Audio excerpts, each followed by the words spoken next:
Hey, what's going on everyone? Today we have the patch notes for patch 14.22. This is going to be the final patch for set 12. Set 13 is coming out in 2 weeks. So let's get into all the changes. Normally they do something a little bit fun in the last patch. Sometimes it's extremely fun, so we're going to find out. So first things first, we're going to cover the patch highlights. So we're going to have buffs to Chrono, Incanter, Warwick, Ashe, Jace, Akali, Kassadin, Tristana, Zillion, Jinx, Gwen, Neeko, Swain, Fiora, Xerath, Karma, Nasus, Varus, a Golden Quest, Spider Queen, and most artifacts. Interestingly enough, a lot of people played Golden Quest at the start of the set, but now that I look at it, I haven't seen this being played in like 2 months or something like that. Same thing with Akali, same thing with Tristana. So those are some pretty sizable changes. They're nerfing Placebo and then reworking Shapeshifter 10, Sugarcraft 8, and Chonk's Treasure. Lastly, they are adjusting Honeymancy. Honeymancy was kind of like a hit or miss trait this set. Maybe it was more so of a miss. It was either too OP or too weak, it seems like in most cases. But let's go into the changes down here. We're going to start off with the system changes. So 4-star units gain an additional flat 500 HP bonus. So if you ever play Worth the Wait, this is going to be more worth the wait. Those units were pretty fun. I've only gotten them twice, I think, this set. So if you haven't tried it yet, do it now.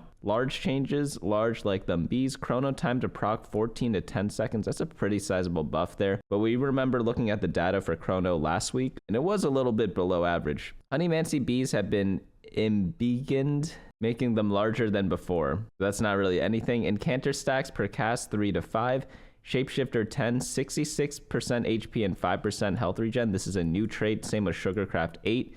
You need what, 3 spatulas to make both of these work? That's a lot. Gives 50 base AD and AP, 500 team HP, and 10x sugar multiplier. So they probably added an Easter egg to one of the really late cash outs that is available to get from the 8 sugar crafts. So if you do end up getting this, let me know down in the comments below when you do on whatever video I'm posting at the time, or share like a screenshot in our Discord channel. Next one up, we have units tier 1. Ashe mana buff, 50 out of 90 to 4075. Jace, 55 to 56 AD. Jace ability AD bumped up by 50% at 1 and 2, and then 100% at 3-star. Warwick AD 45 to 46. Units tier 2. Akali 55 to 65 AD. She probably needed this a little bit earlier than the last patch, but finally it is actually here. Kassadin mana buff 3070 to 3060. Tristana mana buff 060 to 045. Zillion max mana 20 out of 70 to 0 out of 60, and then ability damage 180 270 405 to 220 330 495. Zillion ability secondary damage 150 225 340, 160 240 360.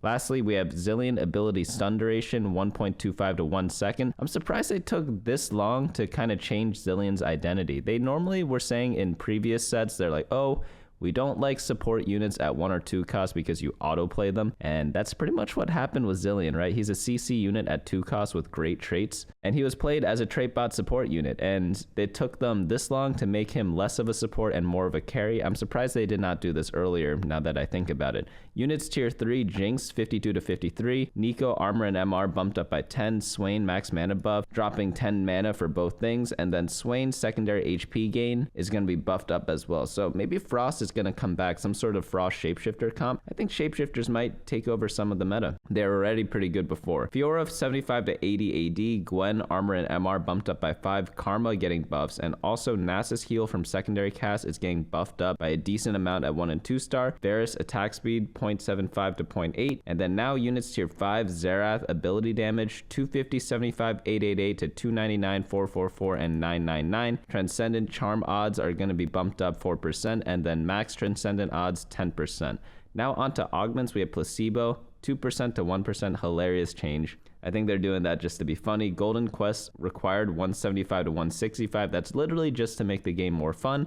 And then Spider Queen fixed a bug where this was doing less damage than intended. Artifacts, they are going to be nerfing Anima Visage HP and MR, but buffing the HP regen, and it now grants 20 armor. Overall, that's probably a buff. They're saying we're doing a large-scale pass on artifact items to make them more fun and prepare them for the roster swap for next set. So they're introducing them now instead of having it be even bigger when the next set releases. Again, I know people are going to be asking, next set probably releases in 2 weeks.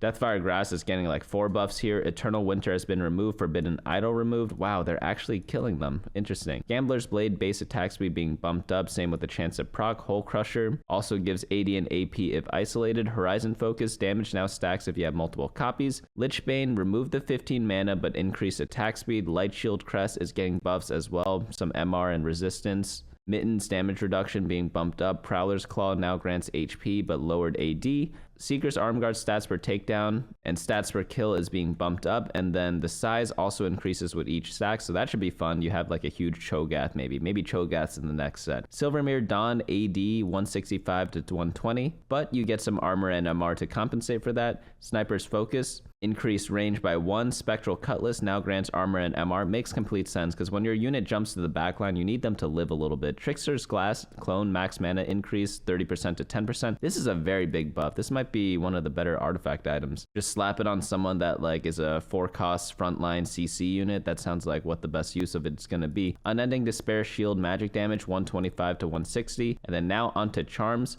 All charms that cost at least 1 gold in health now cost 1 gold or health less, so it should be more fun in the final patch. And now we go on into bug fixes. There are only 2 of them. Wow. Tricked Up Trickster's Glass can now correctly copy 4-star units. I've never actually tried that. That is an even rarer combo. Fix a rare bug where more loot could drop than intended for everyone in the lobby, and fix a bug where Spider Queen Augment was doing less damage than intended. So it's going to be a bit of a crazy patch. It seems like shapeshifters are going to be really, really good because they buffed like 3 of them and the comp was already good before. Maybe Varus in the Frost comp would be nice. Like a bunch of the Frost units got touched a little bit. Karma Warriors also got a small buff. So I honestly thought this would be a crazier patch because normally they do absolutely insane stuff, but it seems like small to medium for fun patch. I'm probably going to do some throwback Frostfire games with Varus Olaf carry. That was always one of my more preferred comps. It was really fun. And they also have some team planner upgrades. You could copy paste team codes from your friends. Multi-teams are now allowed for saving, and you could save up to 20 comps. Wow, that actually makes it pretty cool for next set. And units now also have names in the team planners. I can't believe I almost missed that. That's actually an insane change. But apart from the Frostfire comp and Shapeshifter comp, Chrono's probably going to do a bit better. Like Akali definitely going to see some play for sure. Just throw Edge and Knight on her and then some AD items. Looking at some of the other changes, there isn't anything actually too crazy. Maybe with the 4 costs that could be fun, and definitely if you are playing, try to go for 8 Sugarcraft.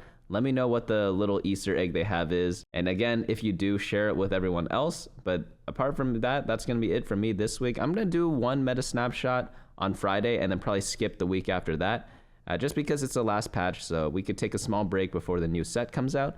But that's going to be it for me today. Hopefully you all enjoyed this video, and I'll see you all next time.